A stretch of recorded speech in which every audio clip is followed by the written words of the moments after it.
കൊല്ലത്ത് കോടികളുടെ വിസ തട്ടിപ്പ് നടത്തിയ പ്രതി അറസ്റ്റിൽ. പള്ളിമുക്കിലെ കാലിബ്രി കൺസൾട്ടൻസി ഉടമ ഷമീമാണ് അറസ്റ്റിലായത്.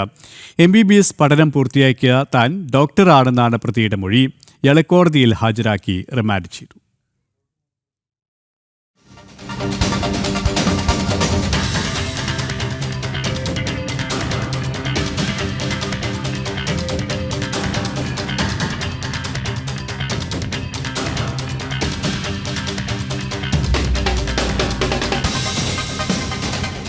യൂറോപ്യൻ രാജ്യങ്ങളിലേക്ക് കുറഞ്ഞ ചിലവിൽ വിസ നൽകാമെന്ന് വിശ്വസിപ്പിച്ചാണ് ഷമീം കോടികൾ തട്ടിയെടുത്തത്.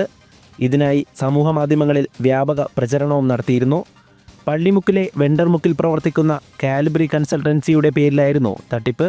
പണം നഷ്ടമായവർ പരാതി നൽകിയതോടെയാണ് പ്രതി അറസ്റ്റിലായത്. തോപ്പിൽമുക്കിലെ ഷീപ്പ് മൻസിലിൽ നിന്ന് ഷമീമിനെ ഇരവിപുരം പോലീസ് പിടികൂടുകയായിരുന്നു. വിദേശത്ത് MBBS പഠനം പൂർത്തിയാക്കിയതായാണ് പ്രതി പോലീസിനോട് പറഞ്ഞത്.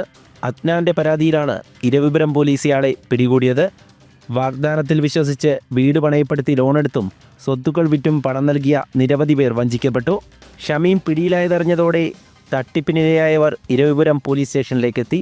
ഇയാൾക്കെതിരെ വിവിധ പോലീസ് സ്റ്റേഷനുകളിലായി 18 കേസുകൾ രജിസ്റ്റർ ചെയ്തിട്ടുണ്ട്. പ്രതിയുടെ മറ്റു ബന്ധങ്ങളെക്കുറിച്ചും പോലീസ് അന്വേഷിച്ചു വരികയാണ്. വൈദ്യപരിശോധനയ്ക്ക് ശേഷം കോടതിയിൽ ഹാജരാക്കിയ ഷമീമിനെ റിമാൻഡ് ചെയ്തു. ജനം, കൊല്ലം.